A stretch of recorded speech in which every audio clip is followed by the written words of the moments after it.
Bonjour, bienvenue pour ce culte du dimanche 8 décembre 2024. Comme d'habitude, nous allons commencer par un Père Saint dit ensemble. Père Saint, Dieu légitime des bons esprits, qui n'a jamais trompé, ni menti, ni erré, ni hésité.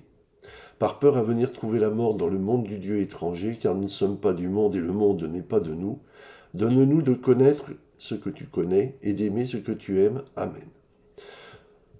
Le prêche d'aujourd'hui s'intitule « L'Esprit souffle où il veut ».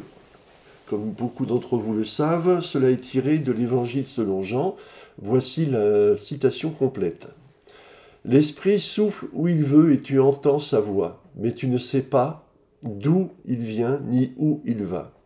Ainsi en est-il de quiconque est né de l'Esprit. » Dans notre monde, les notions les plus naturelles sont celles que nous pouvons formaliser concrètement, toucher du doigt, comme on dit. Mais même la philosophie traite de choses concrètes que l'on peut formaliser. C'est pour cela que nous sommes réticents à accepter que des personnes semblent manifester des compétences extrasensorielles, car on ne peut pas les formaliser, c'est-à-dire les intégrer dans une des cases du tiroir que nous construisons pour expliquer le monde. Mais le croyant sait intuitivement qu'il existe autre chose. L'entretien de Jésus avec Nicodème dans l'Évangile selon Jean est très intéressant pour comprendre ce qui différencie celui qui est encore prisonnier du monde de celui qui a déjà lâché prise. Naître d'en bas et naître d'en haut. Dans cet entretien avec Nicodème, Jésus dit être né d'en haut quand Nicodème est, selon lui, né d'en bas.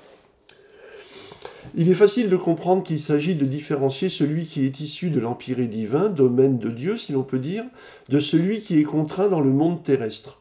Cela interroge de la part d'un texte issu du document de référence de l'Église catholique qui a fini par s'imposer à toutes les communautés judéo-chrétiennes, à savoir le Nouveau Testament. En effet, il semblerait que cette différenciation évoque deux mondes, donc deux créateurs, ce qui est incompatible avec le dogme judéo-chrétien. Cette différenciation radicale apparaît ici ou là dans le texte. Personne, s'il ne naît d'en haut, ne peut voir le règne de Dieu. Celui qui est de la chair est chair, ce qui est né de l'esprit est esprit. Tout ça vient de Jean encore. Pourtant, le dogme judéo-chrétien, matérialisé dans le credo ou symbole de Nicée-Constantinople, fait de Dieu le créateur du ciel et de la terre. De même, l'Ancien Testament et les écrits apocryphes relatent des rapports directs entre Dieu et un homme, Abraham, Isaïe, etc. Il faut alors s'interroger sur la fiabilité de ces textes et se demander si le Dieu qu'ils évoquent est le même que celui que Jésus présente dans les évangiles. Si être né d'en bas signifie être prisonnier de la matière alors que l'Esprit Saint est lui né d'en haut, il faut en conclure que la matière semble avoir un pouvoir supérieur sur l'Esprit. C'est une impression erronée qui oublie une règle fondamentale de la théorie des principes telle qu'elle nous est expliquée par Aristote. D'ailleurs, ce dernier explique les choses de façon plus précise dans les Analytiques. Si les principes sont préexistants en leur qualité de cause, il faut pour les saisir admettre l'antériorité d'une connaissance qui permet de les comprendre.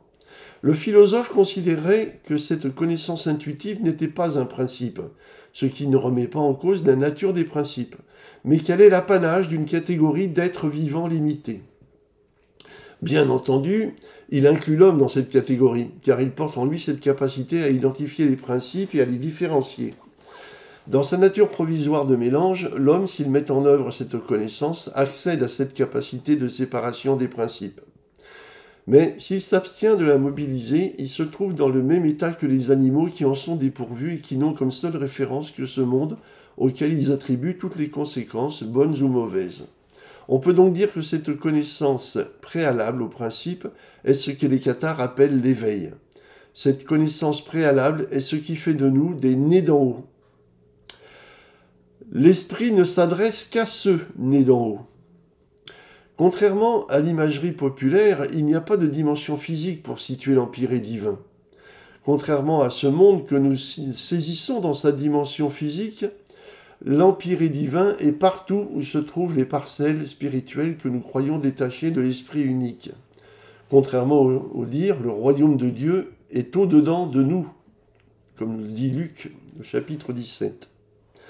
Par conséquent, nous devons comprendre que notre parcelle, c'est-à-dire l'Esprit Saint prisonnier dans notre corps, n'est pas séparé de l'Esprit unique, mais qu'il en est une sorte d'extension momentanément affaiblie par sa prison mondaine. Aussi, quand nous serons éveillés et prêts à aller vers le Père, ce cheminement sera spirituel et grandira d'autant plus que nous abandonnerons le monde comme l'homme qui fait remarquer que le respect des commandements vétérotestamentaires ne suffit plus à son désir de salut. À la réponse qui lui est faite, « Une chose te manque, vends tout ce que tu as, et distribue-en le prix aux pauvres, et tu auras un trésor dans les cieux. Et viens ici, suis-moi. » Toujours dans Luc. L'homme renonce, préférant son inconfort spirituel à l'inconfort matériel. Et nous ne pouvons qu'y reconnaître notre propre démarche, car nous sommes aussi réticents à changer de comportement pour adopter celui du détachement, comme le fit le fils prodigue. Pourtant, nous ne pouvons pas chercher l'excuse de la non-réception du message divin, car comme le dit Jean, le jugement, c'est que la lumière est venue en ce monde, et les hommes ont mieux aimé les ténèbres que la lumière, parce que leurs œuvres étaient mauvaises.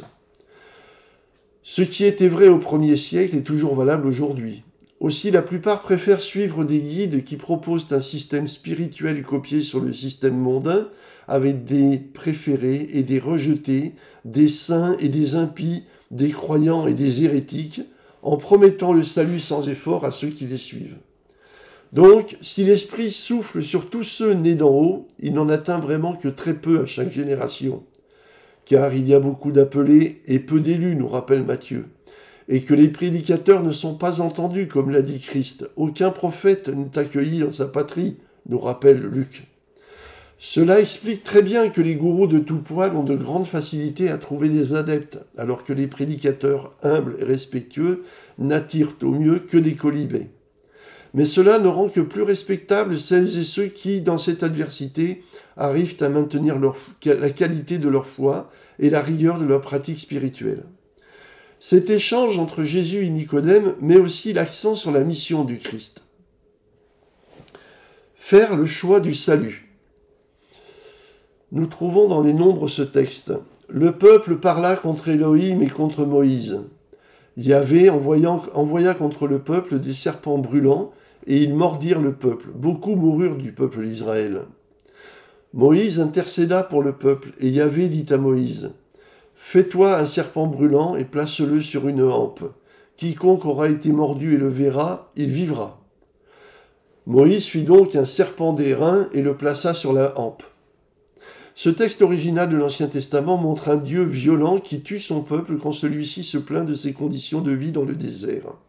Puis, qui consent à proposer une solution pour limiter le nombre des victimes liées à son propre comportement. Le Nouveau Testament utilise ce document dans un tout autre usage. Il prétend que le Christ doit être lui aussi utilisé comme un antidote à la maladie mortelle des hommes, l'absence de foi sincère. D'un point de vue cathare, cette vision sacrificielle est incompréhensible, car Christ est venu nous orienter par la raison, et non nous sauver par magie, et encore moins en se sacrifiant lui-même. Quant à la cause de notre situation, elle n'est pas le fait de Dieu, comme c'est le cas de Yahvé dans l'histoire des serpents d'airain, mais le fait du démiurge qui nous a emprisonnés ici-bas.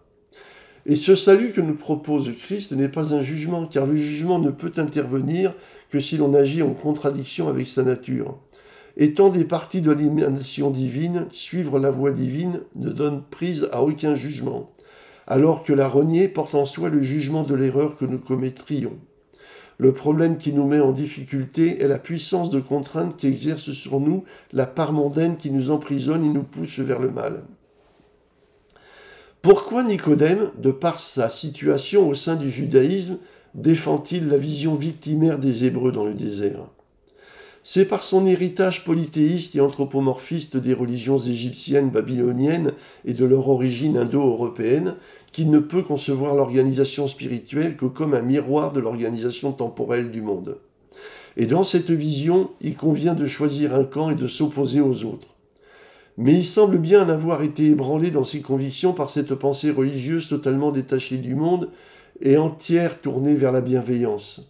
Là où les judéo-chrétiens voient un sacrifice quand le juste est martyrisé par les autres, le chrétien authentique voit un accident inévitable pour qui met en œuvre la bienveillance dans un monde qui ne connaît que la violence. On s'étonnait que les victimes des bûchers de la croisade et de l'Inquisition aient pu avancer vers leur supplice en chantant. Mais là où les ignorants voyaient du fanatisme, il n'y avait que la volonté de réussir le retour vers Dieu, malgré une méthode violente contre laquelle ils n'avaient que leur amour à opposer.